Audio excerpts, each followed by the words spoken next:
Hi friends, welcome to మన Bommarillu. Upcoming రివ్యూలోకి వెళ్ళిపోదాం.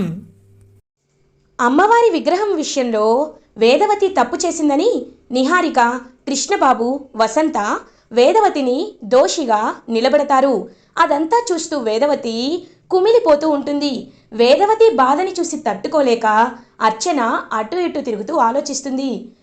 ఇంట్లో చాలా సమస్యలు చుట్టుముట్టేశాయి. నాన్నమ్మని ఎలా అయినా బాధ నుండి బయటికి తీసుకురావాలి, అసలు ఈ ఇంట్లో ఏం జరగబోతుందో తెలుసుకోవాలి అని తాళపత్రాల దగ్గరికి వెళ్తుంది అర్చన.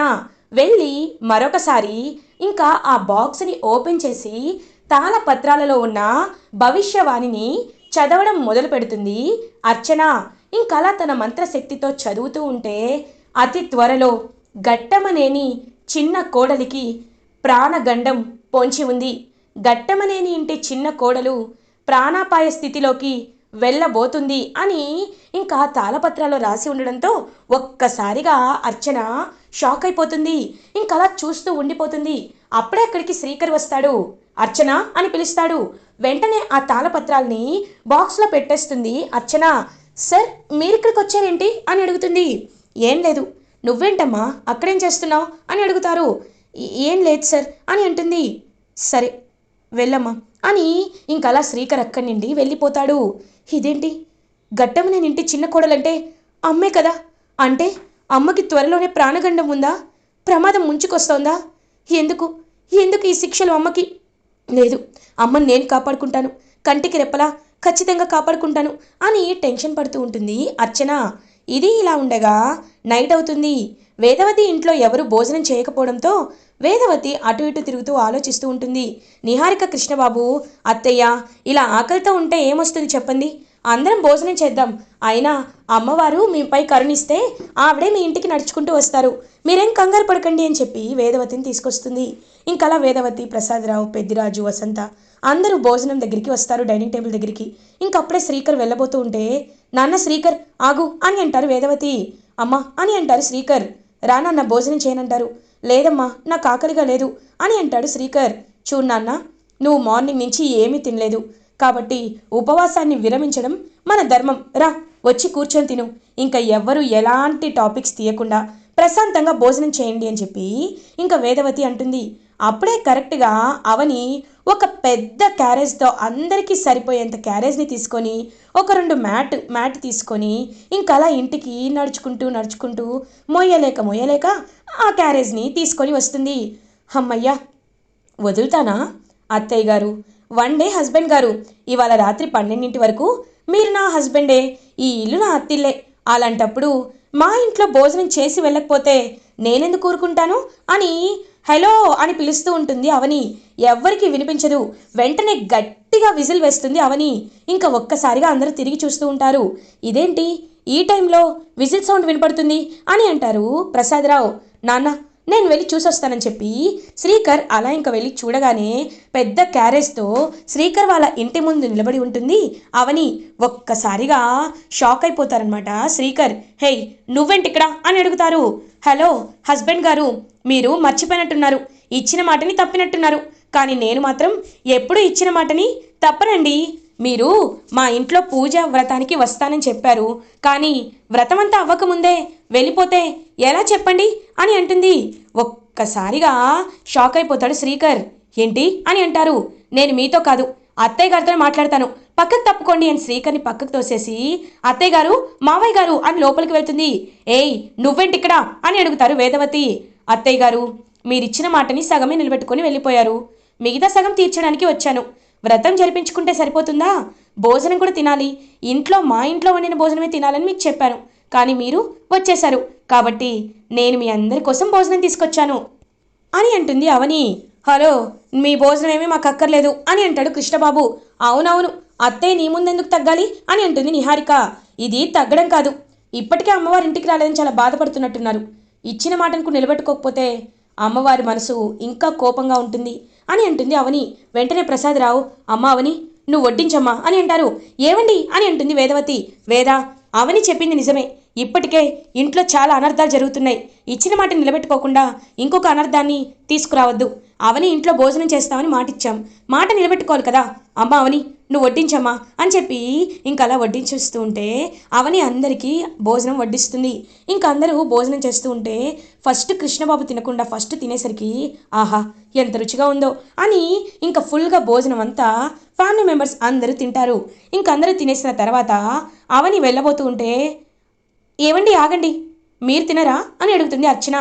లేదమ్మా, అందరూ తిన్నారు కదా అని అంటుంది. లేదు లేదు కుదరదు సార్, రండి సార్ అని చెప్పి శ్రీకర్ని తీసుకొస్తుంది అర్చన. ఏంటర్చన అని అడుగుతారు శ్రీకర్. సార్, అందరికీ వడ్డించిన మీ భార్య భోజనం చేయటం లేదు. భర్తగా మీరే కదా తనకి భోజనం తినిపించాలి. పంతులు గారు కూడా ఏం చెప్పారు, మీరే తినిపించాలని చెప్పారు కదా. ఆచారం పక్కన పెడితే మంచిది కాదు కదా సార్, రండి రండి కూర్చోండి అని చెప్పి ప్లేట్లో ఇంకలా భోజనం అవని చేసిన భోజనాన్ని వడ్డించి శ్రీకర్ చేతిలో పెడుతుంది అర్చన. ఇంకదంతా చూస్తూ ఉంటారు వేదవతి, ప్రసాదరావు వీళ్ళందరూ.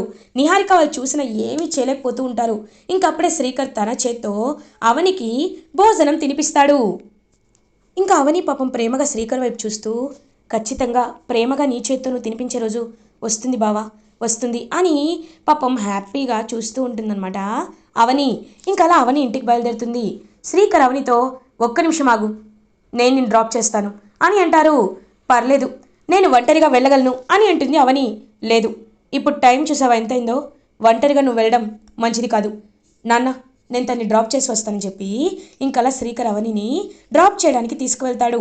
ఇంక అర్చన వాళ్ళ వైపు చూస్తూ హ్యాపీగా ఫీల్ అయితే అవని, బావా నేను నిన్ను భార్యగా ఒక మాట అడగనా అని అంటారు. ఏంటి అని అంటారు. నిజంగా నేను తప్పు చేశానంటే నువ్వు నిజంగా నమ్ముతున్నావా? ఆ పేపర్లు, డిఎన్ఏ రిపోర్ట్లు అవన్నీ పక్కన పెట్టు. నేను మనస్ఫూర్తిగా తప్పు చేశానని నువ్వు నీ మనస్ఫూర్తిగా నమ్ముతున్నావా అని అడుగుతుంది అవని. ఇంకా శ్రీకర్ ఆలోచనలో పడతాడు. లేదు కదా, తెలుసు, నీ కళ్ళే చెప్తున్నాయి నువ్వు నమ్మటం లేదని. కానీ నువ్వేంటంటే అమ్మ గీసిన రేఖ దాటవు. మీ అమ్మకి నేనంటే కోపం కాబట్టి నీకు నేనంటే కోపం, అత్తయ్యకి నేనంటే పడదు కాబట్టి నీకు నేనంటే పడదు. కానీ ఒకటి, భార్య పక్కన నించోకుండా మీ అమ్మ వైపు నించున్న భర్తవి నువ్వు. కానీ ఒకటి మాత్రం నిజం, ఒకరోజు అతి త్వరలోనే నా తప్పేమీ లేదని నిరూపించుకునే రోజు వచ్చినప్పుడు నీకు అర్థమవుతుంది, అయ్యో నా అవనిని నేను ఎంత బాధ పెట్టానా అని అంటుంది అవని. ఇంకప్పుడే ఇల్లు వచ్చేసరికి ఇంకలా శ్రీకర్ కారాపుతాడు. ఇంక దిగి వెళ్ళిపోతుంది అవని. అవని వైపు చూస్తూ ఆలోచనలో పడతాడు శ్రీకర్. అవని ఇంత కాన్ఫిడెంట్గా చెప్తుందని చెప్పి అవని మాటల్ని గుర్తు చేసుకుంటూ ఉంటాడు శ్రీకర్. ఇది ఇలా ఉండగా నిహారిక కోపంగా అటు ఇటు తిరుగుతూ ఆలోచిస్తూ ఉంటుంది. కృష్ణబాబు, బంగారం ఏం చేస్తున్నావు, ఇవాళ అవని కడుపు నిండా భోజనం పెట్టింది కదా అని అంటాడు. ఛీ, నువ్వెప్పుడు తిండిగోలేనా, ముందు బ్రెయిన్తో ఆలోచించు అని అంటుంది నిహారిక. ఏమైంది బంగారం, దేని గురించి ఆలోచిస్తున్నావు అని అడుగుతాడు.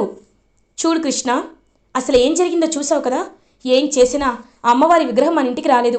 దానికి తోడు ఆ ముక్కు పుడకని దొంగతనం చేయించాలనుకుంది నేనేనని ఆ అవని కనిపెట్టేసింది. అవనికి తెలిసిపోయింది. ఖచ్చితంగా ఈ నిజాన్ని బయట పెడతానని, ఎలా అయినా నన్ను ఇంట్లో నుండి గెంటిస్తానని అవని అంటుంది నిహారిక. ఒక్కసారిగా కృష్ణబాబు షాక్ అయిపోతాడు. ఏంటి, ఆవనికి తెలిసిపోయిందా అని అంటారు. అవును కృష్ణ, ఇలాగే కంటిన్యూ అయితే త్వరలో మనం రోడ్డు మీదకి వెళ్ళిపోవాల్సి వస్తుంది. అందుకే ఏం చేయాలో అర్థం కావట్లేదు. ఆ అవనిని ఎలా అయినా పైకి పంపించాలనుకుంటున్నాను అని అంటుంది నిహారిక.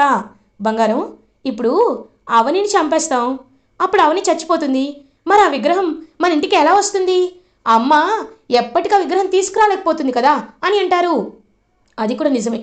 ఆ విగ్రహం ముక్కు పుడక మన ఇంటికి రావాలి అంటే ఏదో ఒక పెద్ద ఘటనే జరగాలి.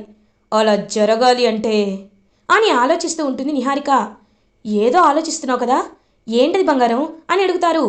చెప్తా, రేపు చెప్తాను అని అక్కడి నుండి వెళ్ళిపోతుంది నిహారిక. ఏదో మంచి ప్లానే వేసుంటుంది. అమ్మయ్య, మన ఆస్తికి అలాంటి డోకా లేకుండా చేస్తుందిలే అని చెప్పి ఇంకా హ్యాపీగా అక్కడి నుండి వెళ్ళిపోతాడు కృష్ణబాబు. ఇది ఇలా ఉండగా మార్నింగ్ అవుతుంది. శ్రీకర్ రెడీ అయ్యి జాబ్ ట్రయల్స్కి వెళ్దామనుకుంటే అప్పుడే కరెక్ట్గా లాయర్, పోలీస్ ఇంటికి వస్తారు. వేదవతి ఫ్యామిలీ ఒక్కసారిగా షాక్ అయిపోతుంది. సార్, మీరేంటి ఇక్కడ అని అడుగుతారు. చూడండి మిస్టర్ శ్రీకర్, మీపై మీరు ఇంతకుముందు ప్రీవియస్కి జాబ్ చేస్తున్న ఎంప్లాయర్స్ కంప్లైంట్ ఇచ్చారు అండ్ 100 crores పెనాల్టీ విత్ ఇంట్రెస్ట్తో సహా కట్టమని మీకు నోటీస్ పంపించారు. సరైన టైంలో రిప్లై ఇవ్వమని కూడా మిమ్మల్ని అడిగారు. బట్ మీరు వితిన్ 2 days రిప్లై ఇవ్వలేకపోయారు. కాబట్టి కాన్సిక్వెన్సెస్ కింద మిమ్మల్ని కస్టడీలోకి తీసుకోవాలని ఎలా అయినా ఆ 100 crores కలెక్ట్ చేసుకోవాలని కోర్ట్ ఆర్డర్ ఇచ్చింది. వాటి తరపున నోటీస్ చూడండి అని నోటీసులు ఇస్తారు. ఒక్కసారిగా షాక్ అయిపోతారు వేదవతి. అంటే ఇప్పుడు మన ఆస్తిలో వాటా వీళ్ళకి ఇచ్చేయాలా అని అంటాడు కృష్ణబాబు. సార్, ఇదేమీ మీరు ఊరికే ఇవ్వటం లేదు. ఇతను మీకోసం 100 crores లాస్ తీసుకొచ్చాడు, అందుకే మీరు ఇవ్వాల్సి వస్తుంది. అగ్రిమెంట్లో కూడా క్లియర్గా ఉంది అని అంటారు లాయర్. అవును, ఒకవేళ మీరు వితిన్ 2 daysలో మాకు ఇవ్వకపోతే మిమ్మల్ని అరెస్ట్ చేస్తాం, కస్టడీలోకి తీసుకొని మీ పేరు మీద ఉన్న ఆస్తిని సీజ్ చేసి మా కస్టడీలోకి తీసుకుంటాం. మీరు చాలా పేరున్న కుటుంబం కాబట్టి మీకు 2 days టైం అయినా ఇస్తున్నాం, లేకపోతే ఇప్పుడే మిమ్మల్ని అరెస్ట్ చేసి లోపలికి తీసుకువెళ్ళాలి. సో ఈ 2 daysని సరిగ్గా వాడుకోండి, 100 crores అరేంజ్ చేసుకోండి అని చెప్పి ఇన్స్పెక్టర్ అండ్ అడ్వకేట్ అక్కడి నుండి వెళ్ళిపోతారు. ఒక్కసారిగా వేదవతి కుప్ప కూలిపోతుంది. అమ్మా అని అంటారు శ్రీకర్. ఏంట్రా ఇది, ఏంటి జీవితం, ఒక్క దెబ్బ అంటే దెబ్బ మీద దెబ్బ, దెబ్బ మీద దెబ్బ. ఆ అమ్మవారు నన్ను సమస్యల సుడిగుండంలో ఎందుకు వదిలేసిందిరా? ఇప్పుడు 100 కోట్లు కట్టాలి. కట్టడం సమస్య కాదు, ఈ విషయం ఆ నోట ఈ నోట పాకి ఊరికి వెళ్తే అప్పుడు మనకి ఎంత చెడ్డ పేరు. సడన్గా ఇప్పటికిప్పుడు 100 కోట్ల పొలాలు అమ్ముతున్నామంటే వాళ్ళు ఏమనుకుంటారు? వేద, వాళ్ళు వీళ్ళు అనుకుంటారని మనం ఏం చేస్తాం? ఇప్పుడు మన సమస్య నుండి మనం బయటపడాలి అని అంటారు ప్రసాదరావు. లేదండి, నాకు నిజంగా చచ్చిపోవాలనిపిస్తుంది అని ఏడుస్తూ ఉంటే నిహారికకి ఒక అద్భుతమైన ప్లాన్ వస్తుందన్నమాట. వెంటనే కృష్ణబాబుని పక్కకు తీసుకువెళ్ళి, కృష్ణ, నాకు కదిరిపోయే ప్లాన్ వచ్చింది, కానీ నువ్వు మాత్రం సైలెంట్గా ఉండాలి అని అంటారు. ఏంటో చెప్పు అని అడుగుతాడు కృష్ణబాబు. చూడు కృష్ణ, ఇప్పుడు ఆస్తంతా వేదవతి అత్తయ్య ప్రసాద్ మావయ్య పేరు మీద ఉంది. వేదవతి అత్తయ్యని చంపేశామనుకో, అప్పుడు అమ్మవారి విగ్రహం మన ఇంటికి వస్తుంది. అమ్మవారి విగ్రహం ఇంట్లో లేనందువల్ల మనస్తాపంతో చనిపోయారు అని ఆవిడ పేరు మనం ప్రచారం చేయొచ్చు. ఆవిడంతలా ఆవిడ చనిపోయింది కాబట్టి కేసు కూడా ఉండదు. ఇంకా ఎలాగో మావయ్య అత్తయ్య చనిపోయాక సన్యాసం తీసుకొని హిమాలయకి వెళ్ళిపోతాడు. శ్రీకర్ని పోలీసులు అరెస్ట్ చేసి తీసుకువెళ్ళిపోతారు. ఇంకా పెద్దిరాజు వసంత గురించి అయితే చెప్పక్కర్లేదు, వాళ్ళని కొట్టి బయటికి తరిమేయచ్చు. అప్పుడు ఆస్తికి వారసులు ఎవరు? పెద్ద కొడుకు నువ్వు, పెద్ద కోడలు నేను, అంతే కదా అని అంటుంది నిహారిక. బంగారం సూపర్, కానీ ఆ అమ్మని చంపాలా అని అంటాడు. ఏంటి కృష్ణ, నాకేమి తెలియనట్టు మాట్లాడుతున్నావు? తను నీ కన్న తల్లి కాదు కదా అని అంటుంది నిహారిక. అవును కరెక్టే అని అంటాడు. అసలైన కృష్ణబాబు ప్లేస్లో వాడిని చంపే కదా ఆస్తి కోసం నువ్విక్కడికి వచ్చావు అని ఒక విషయాన్ని చెప్తుంది నిహారిక. బంగారం, ఏంటంత పెద్ద పెద్దగా అరుస్తున్నావు? ఆ విషయం ఎవరికి తెలియకూడదు అని అంటారు కదా. మరి నేను చెప్పినట్టు చెయ్యి, అప్పుడే ఆస్తి ముక్కు పుడక మనదవుతుంది అని అంటుంది. సరే, నువ్వు చెప్పినట్టే చేద్దాం. రేపు పొద్దున్న పొలం అమ్మడానికి నాన్న ఊరికి వెళ్తాడు, శ్రీకర్ జాబ్ కోసం వెళ్తాడు, పెద్దిరాజు వసంతని ఏదో ఒకలా బయటికి పంపించేద్దాం. తర్వాత వేదవతి ఆ మొక్కదే ఉంటారు. అప్పుడు మనం అనుకున్నది చేద్దాం అని ఇద్దరు ప్లాన్ వేసుకుంటారు. ఇంకా వాళ్ళు అనుకున్నట్టే అందరూ బయటికి వెళ్ళిపోయాక వేదవతి దగ్గరికి వస్తుంది నిహారిక. అత్తయ్య, ఈ జ్యూస్ తాగండి అని అంటుంది. ఇంకా వేదవతి జ్యూస్ తాగుతుంది. జ్యూస్ తాగిన వెంటనే వేదవతికి మత్తుగా అనిపించి స్పృహ కోల్పోతుంది. 1 గంట తర్వాత మెలుకునేసరికి తాళ్ళు చేతులతో కాళ్ళు చేతులు కట్టేస్తారనమాట కృష్ణబాబు. నిహారిక, నిహారిక ఏంటమ్మా ఇది, నన్ను వదలండి అని అంటుంది వేదవతి. అత్తయ్య, మిమ్మల్ని వదిలేయడానికి కాదత్తయ్యా, మిమ్మల్ని పైకి పంపించడానికే ఈ ప్లాన్లన్నీ వేశాం. చూడండి అత్తయ్య, నిజమే, మీరు మహానుభావులు. ప్రతి ఏటా మీ చేత్తోనే జాతర జరిగేది. ఈ ఏటా అవని చేత్తో జరిగిందని మీరు చాలా మనస్తాపం గురయ్యారు. మీరు జీవితాన్ని చాలా చూశారు, ఆస్తిని అనుభవించారు, పేరుని హోదాని అనుభవించారు. కాబట్టి ఇంకా బ్రతికుండి ఏం చేస్తారత్తయ్యా? మీరు బ్రతికుంటే ఆస్తి ఎప్పటికీ మాకు రాదు. మీ మోచేతి నీళ్ళే మేము తాగి బ్రతకాల్సి వస్తుంది. కాబట్టి ఆస్తి మాది అవ్వాలన్నా, ముక్కు పుడక మా సొంతం అవ్వాలన్నా మీరు పైకి పోవాలత్తయ్యా అని అంటుంది నిహారిక. ఒక్కసారిగా వేదవతి షాక్ అయిపోతుంది. ఛీ పాపాత్మురాలా, నిన్ను నమ్మి నెత్తి మీద పెట్టుకున్నందుకు ఇంత ద్రోహం చేస్తావా? రే కృష్ణ, నేను నీ కన్న తల్లినిరా అని అంటుంది వేదవతి. అమ్మా, ఎవరు కన్న తల్లి? నీకొక పచ్చి నిజం చెప్పనా? నీ కొడుకు కృష్ణబాబు ఎప్పుడో పైకి పోయాడు, వాడి ప్లేస్లో నేనొచ్చి చేరాను. ఇదంతా ఆస్తి కోసమేనమ్మా, శౌర్య కూడా నాకు కూతురు కాదు అని అంటాడు. ఒక్కసారిగా షాక్ అయిపోతారు వేదవతి. ఇప్పటికైనా అర్థమైందా? కాబట్టి మా స్వార్థం కోసం నువ్వు చనిపోవాలి అని చెప్పి ఇంకా అలా మెల్లగా వస్తూ ఉంటారనమాట కృష్ణబాబు నిహారిక దగ్గరికి. ఇది ఇలా ఉండగా అవనికి ఎందుకో బాగా మనసంతా కీడు శంకిస్తున్నట్టు అనిపిస్తూ ఉంటుంది. ఇంకా పొద్దున్నే పాలు తన చేజారి పడిపోవడం, కుడి కన్ను అదరడం అవన్నీ జరుగుతూ ఉంటే ఏమైంది అవని అని అడుగుతారు. ఏమో అక్క, ఏదో తెలియని అపశకునంలా అనిపిస్తుంది, మనసంతా చాలా బాధగా అనిపిస్తుంది, ఒకసారి అత్తయ్యని వెళ్ళి చూసొస్తానని చెప్పి ఇంకా అలా వేదవతి ఇంటికి బయలుదేరుతుంది అవని. అప్పుడే కరెక్ట్గా అర్చన ఇంటికి తిరిగి వస్తుంది గుడికి వెళ్ళి. ఇంకా అర్చన వేదవతిని వీళ్ళు చంపడం చూసి ఆగండి అని చెప్పి వెంటనే వాళ్ళపై గట్టిగా ఇంకా కత్తి విసిరి ఇంకా కాళ్ళు చేతులు విప్పేస్తుందన్నమాట తాళ్ళని అర్చన. ఇంకా వేదవతి అలా పరుగులు పెడుతూ ఉంటే పెద్ద పెద్ద రౌడీలను పెట్టిస్తారనమాట కృష్ణబాబు నిహారిక. రేయ్ ఏంట్రా చూస్తున్నారు, పట్టుకోండ్రా అని చెప్పేసరికి ఇంకా వేదవతిని పట్టుకుంటారు. అలా కరెక్ట్గా కృష్ణబాబు నిహారిక ఇద్దరు వచ్చి కత్తి తీసుకొని వేదవతిని పొడవాలి అనుకుంటే అప్పుడే అక్కడికి వచ్చిన అవని అడ్డుపడుతుంది. ఒక్కసారిగా వేదవతికి తగలాల్సిన కత్తిగాటు అవనికి తగులుతుంది. అమ్మా అని గట్టిగా అరుస్తుంది అర్చన. ఇంకలా వేదవతి అవని అని అంటుంది. ఇంకా పాపం అలా బాగా రక్తం వస్తూ కుప్ప కూలిపోతుంది అవని. ఇంకా అవనికి కత్తి గుచ్చుకోగానే నాగమ్మ వస్తుంది. ఇంకలా 10 తలల నాగమ్మ వచ్చి నిహారిక అండ్ కృష్ణబాబు వెంట పెడుతుంది. ఇంకా ఆ స్నేక్ని చూసి పారిపోతూ తప్పించుకుంటూ ఒక లోయలో పడిపోతారు నిహారిక అండ్ కృష్ణబాబు. ఇంకలా అవని దగ్గరికి వస్తుంది నాగమ్మ. పాపం వేదవతి నాగమ్మకి నమస్కరించుకుంటుంది. ఇంకప్పుడే నాగమ్మ అలా వెళ్ళిపోయేసరికి చుట్టుపక్కల ఉన్న జనాలందరూ వచ్చి ఇంకా అవనిని తీసుకువెళ్తూ ఉంటారు. వేదవతి కూడా అలా ఇంకా వెళ్తుంది. హాస్పిటల్లో అవనిని జాయిన్ చేస్తారు. వేదవతి వినాయకుడి విగ్రహం దగ్గరికి వచ్చి నేను తప్పు చేశాను, పాపం చేశాను, అవనిని అర్థం చేసుకోలేదు, రాక్షసులాంటి నిహారిక మాటలు నమ్మి అవనిని అపార్థం చేసుకున్నాను, నాకు బుద్ధి రావాల్సిందే, నా ప్రాణాన్ని కాపాడింది అవని, నా ఇంటిని నిలబెట్టింది అవని, అవనికి ఏమీ అవ్వకూడదు అని చెప్పి మనస్ఫూర్తిగా వేదవతి మారిపోయి అమ్మవారికి మొక్కుకుంటుంది.